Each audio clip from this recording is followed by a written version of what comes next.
Um, so I want to talk about the idea of inherent worth and dignity of every person. And my initial thought, and what I'm going to stick with, obviously, is going to be talking about my experiences working as an advocate. I work for Tri-Valley Haven, but I go into Santa Rita County Jail to provide services. The services that I provide are for people who call and report that they have either been sexually assaulted in the jail, sexually harassed in the jail, or that they may have had some sort of trauma of that kind in their past that is getting brought up by things that are happening within the environment of that jail. So that's sort of what I do. Another thing that I do along with coworkers that you'll see a little glimpse of after I'm done talking is we run therapeutic art groups every Monday and Wednesday in the jail for women who are in medium and maximum security. So some of them are in there for some pretty serious things. Or at least are accused. Often they have not gone through trial yet, I should say, are accused of pretty serious things. And we run these therapeutic art groups in order to give space for people to think about ways that they can move forward, to heal from past experiences, to explore emotions, the whole gamut of those sorts of things. And I'm going to give you a little glimpse into some of that artwork when we're done with the talk. And I hope you will enjoy it as much as it moves me. I actually have all those pictures as a screensaver at work because I see them every week and I still don't want to get away from them. I want to see them all the time. So they show up after an astonishingly short period of time when I don't work. They pop up on the screen. All right. So the inherent worth and dignity of every person. What does that even mean? I was thinking about that and thinking, you know, I think for all of us, it's pretty easy when it's easy to think about that. I find it really easy to think about the inherent worth and dignity of my friends, the inherent worth and dignity of my mom, the inherent worth and dignity of the rest of my family, of the people that I work with. That's easy because I like to think that I surround myself with good people, people who care about other people, people who are involved with other people, people who are kind, or at least try to be kind, and at least value kindness as something that's an important thing in their lives. It's easy when it's easy. And here's where I get a little bit distracted from my jail topic for just a few moments, because probably like many of you, I cannot get John McCain's funeral out of my head. And it got me to thinking a lot. And there were a number of quotes about John McCain. I have my own opinions about John McCain. I got the things I liked, the things I didn't like so much. We're not going to go into politics with that.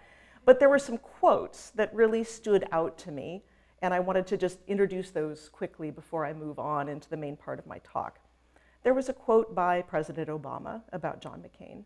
It said, "John understood that our security and our influence was won not just by our military might, not just by our wealth, not just by our abilities to bend others to our will, but from our capacity to inspire others with our adherence to a set of universal values like rule of law and human rights and insistence on the God-given dignity of every human being." And for his part, George W. Bush said of him, he respected the dignity inherent in every life, a dignity that does not stop at borders and cannot be erased by dictators. So I think no matter what we may have thought, good, positive, or in between, about John McCain in our own hearts, this was a man who was widely respected. He is a person that even if we disagreed with him, I think it would be pretty easy for us to apply the first principle and say that this man had inherent worth and dignity and honored inherent worth and dignity in other people. But it gets harder, right?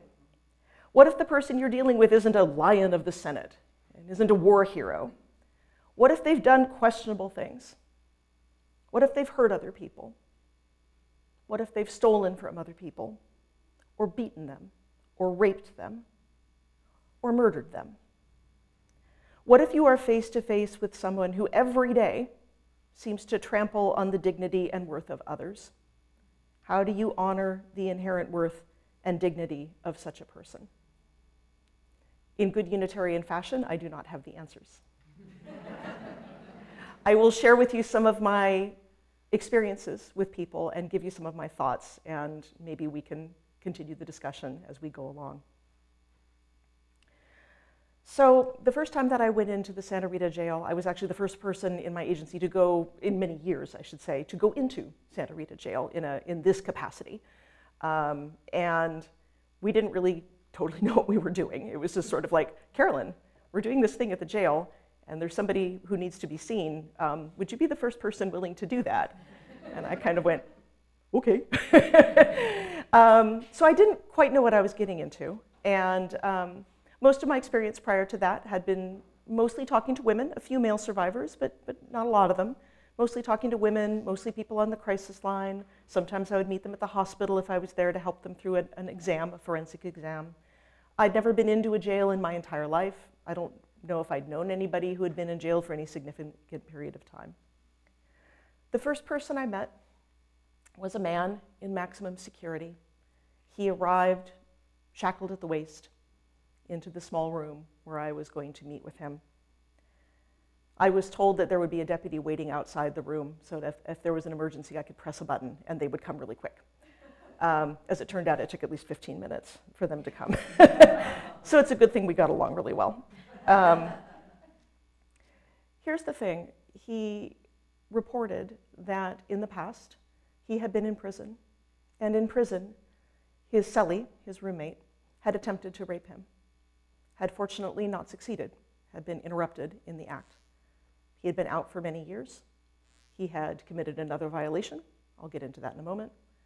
And now being back in a tiny cement cinder block room with no windows that you could look out of, with nothing to do, with nothing to see, even though he felt safe with the person that he was with, was raising everything up that had happened to him before. And so he was reaching out for any kind of help he could get. He didn't know what he was going to receive. He just needed something. I discovered as I was talking to him that the reason why he was in jail was that he had attempted to run over his girlfriend with a car,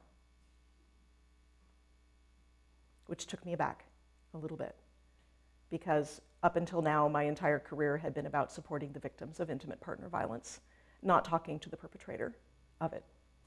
And I had to make a quick decision in my head, which maybe might seem obvious, but to me it was not, where I had to decide in that moment, okay, this is going to be what going into the jails is about.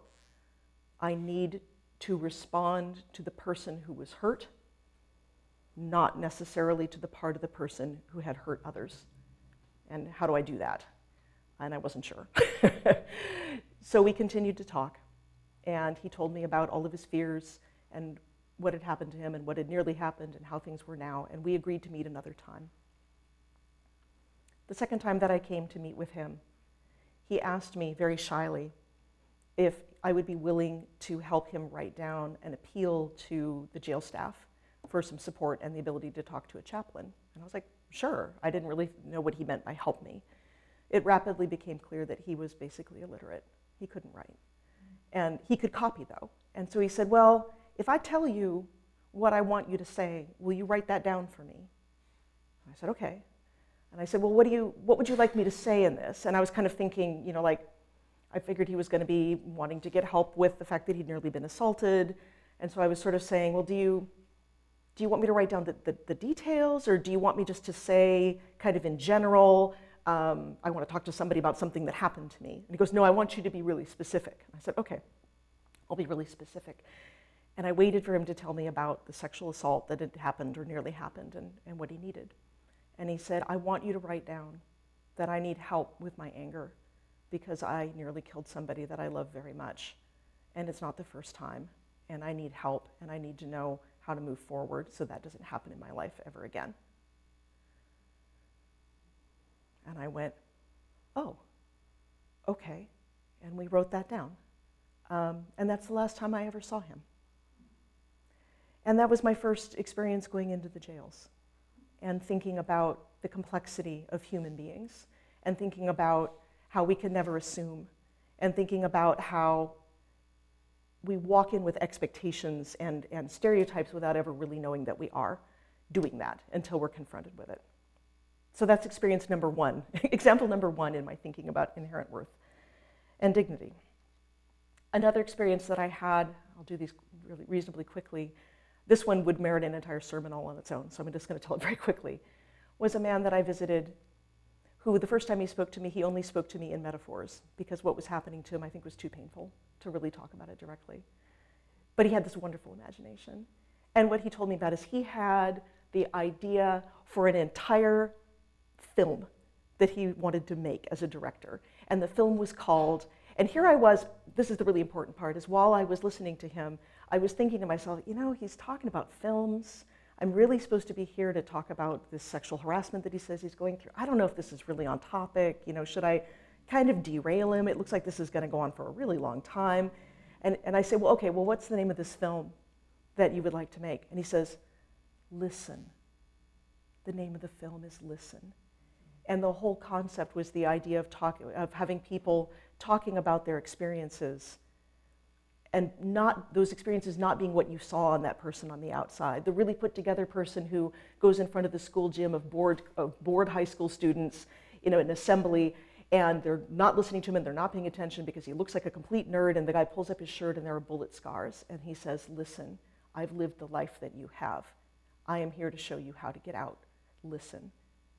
He taught me an important lesson about worth and dignity, because what he was thinking about was paying forward and about the hidden voices of everybody, including himself. Third story. This is the one that really prompted me to want to do this talk today. I don't know if it's a sermon, could be a rambling discourse, but this is what stuck with me the most. So I got a call from a man, another man at the jail. He needed help because he was being severely sexually harassed, he said, by deputies at the jail. I made the mistake of looking up his name and then looking him up. And I found his mugshot. And he was really scary looking. And I thought, okay. And I looked up what he was in for. And he was in for violent rape. And I thought, okay, so you're being sexually harassed by deputies, but you're in for violent rape. What do I do about that? So I talked to my boss, and my boss was trying to be kind to me, which I really appreciate. And she was sort of like, you know, if you don't feel comfortable doing this, you know, I get it. And I had to hit a moment where I was like, no, we don't get to cherry pick. We don't get to cherry pick the survivors that we see. We have to see everybody. But I didn't know what I was letting myself in for. I was just sort of like, rah. So I went to go see this man. I am actually looking at the clock. I think I have 5 more minutes. Number one, he was in a wheelchair. Wow, there went an assumption, right? And we talked. And he was being really, I believed him. He was being really treated horribly by the deputies, who would deny him a chance to take a shower in his 1 hour out of maximum security. In maximum security, in what's known as administrative segregation, or ADSEG, you are locked up for 23 hours a day, alone, in a cell, with no one. You have 1 hour out. Usually, if they do that. Sometimes you don't, every day. Within that 1 hour out, if you are in a wheelchair, not only do you need to do whatever stuff you can do outside of your room for that 1 hour, but you need to get your shower in your shower wheelchair. You need to get a lot of other stuff taken care of.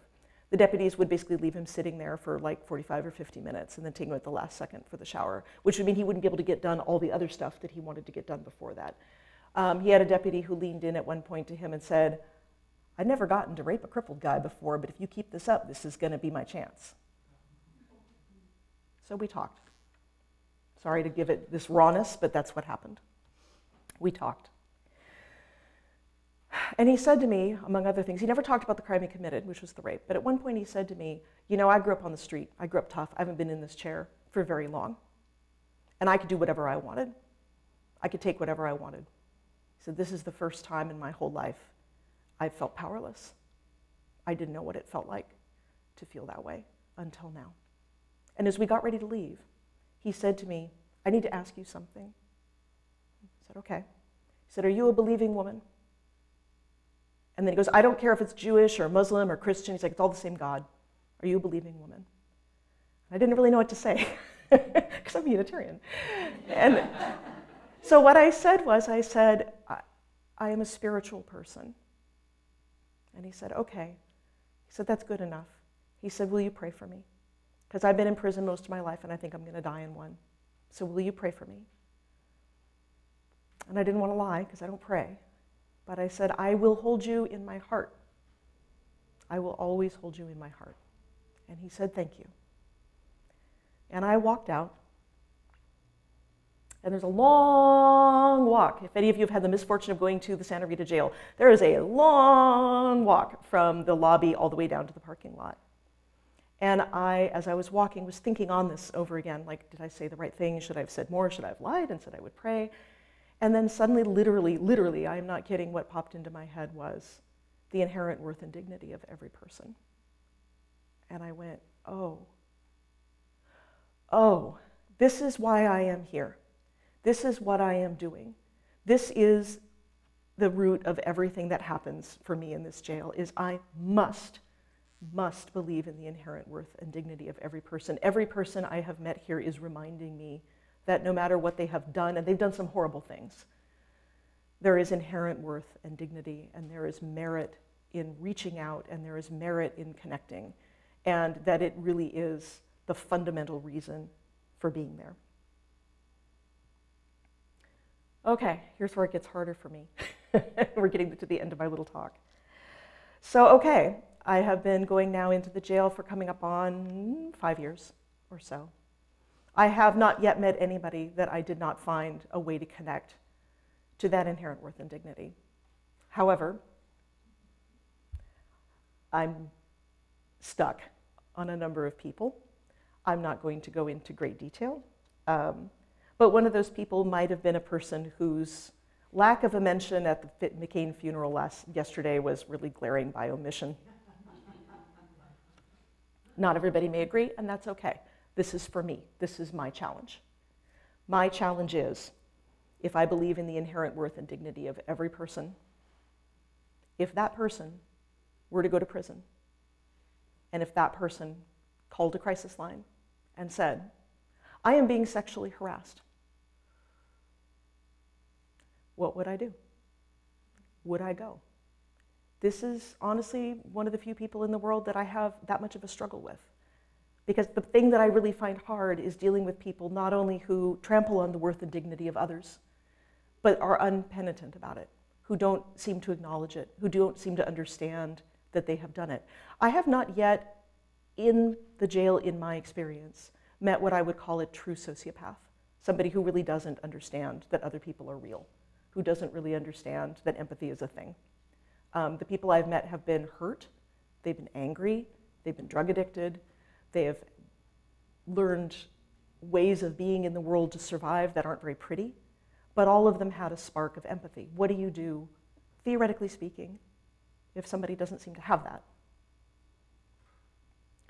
And what I finally had to decide is when I cannot find, if I struggle and I cannot find the inherent worth and dignity in somebody else, if I look and I don't see it, what do I do with that? I thought, I have to remember my own inherent worth and dignity. And part of what gives me inherent worth and dignity is honoring it in others, even when I cannot see it. That I cannot squander my own by not believing it is in someone else. And so my answer was, I will go. I will go to whoever needs it. Not because I am perfect, because boy am I not, but because I have to hold on to the idea that inherent worth and dignity is in fact inherent. And that if I ever lose my grip on that, then I lose my grip on my own. I besmirch my own, and I will have to spend time finding a way to polish that back into brightness. So for me, I know it's not the perfect answer. I would love to be able to come up here and say, I have found the perfect answer to finding inherent worth and dignity in everybody. Yay, I have solved the first principle. I have not. But for me, my working answer for now is, if I cannot see it, I have to believe it is there, and I have to honor it for myself. And I have to do what the other gentleman that I saw in the jail said, which is listen. Listen. Because you never know when you're going to hear that. You never know when that's going to be affirmed, with whom, where, under what circumstances, into cinder block room without windows, with fluorescent lights. You never know when you are going to connect with the inherent worth and dignity of another, so be ready for it, because it's there. I'm going to actually, I can't believe I'm doing this. I'm going to close with 2 more quotes. One of them is from a UU who only named himself Thomas. It's on a website called I Am UU, and I tried to find his last name, and I can't. It just says Thomas. But his quote was, "Everyone who is alive can choose to be their best selves today, regardless of what they did yesterday." And I think part of that is the inherent part of inherent worth and dignity, that you can choose. There is always, no matter what you've done before, the chance to choose today to do something good. And here's the one I can't believe I'm going to close with. I'm going to close with a quote by George Bush about McCain. Because what he said was, and I think this is important for all of us, there was something deep inside him that made him stand up for the little guy, to speak for forgotten people in forgotten places. I cannot think of a more forgotten place than the inside of Santa Rita County Jail. So thank you for coming with me on these small series of stories.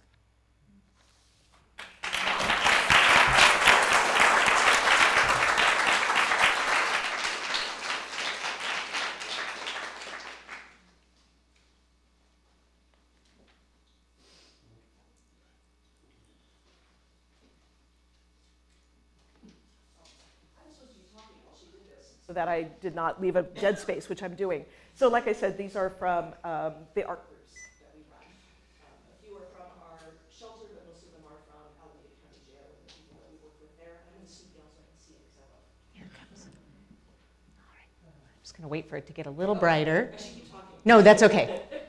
We're good. We're good. Here we go.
wonderful world. The colors of the rainbow, so pretty in the sky, are also on the faces of people passing by.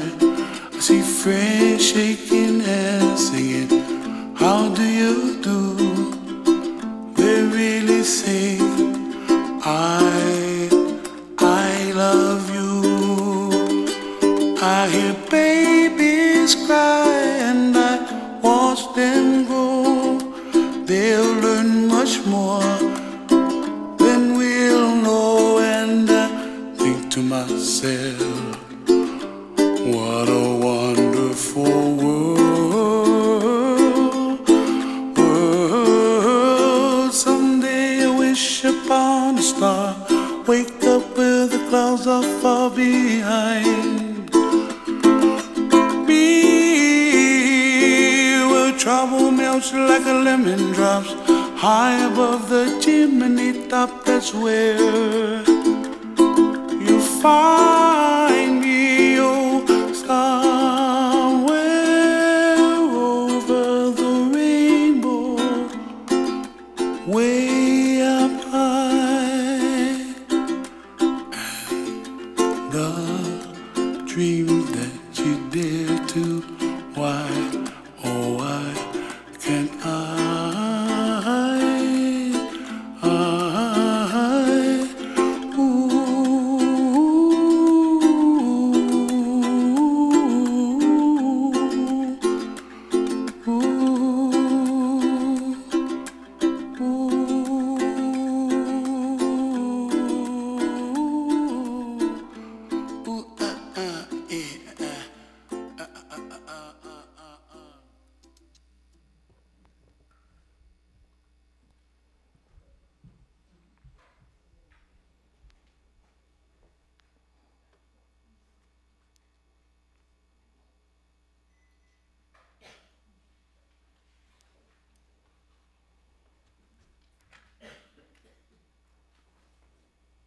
At this time, we will be taking our offering, our sharing of stewardship. Reminder that 50% are given to the Black Lives of Unitarian Universalism, the cash donations. And if you are here for the first or second time, please do let the baskets pass you by. You are our guests.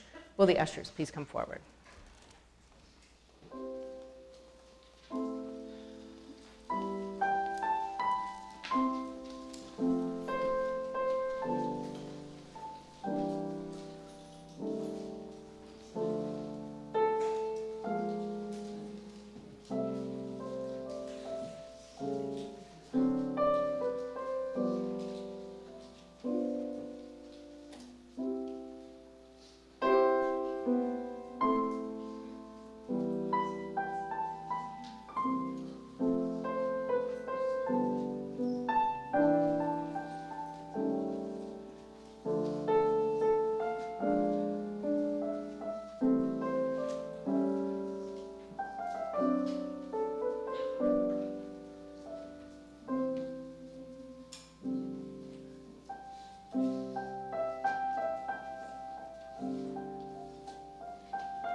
Our closing hymn is number 131, Love Will Guide Us.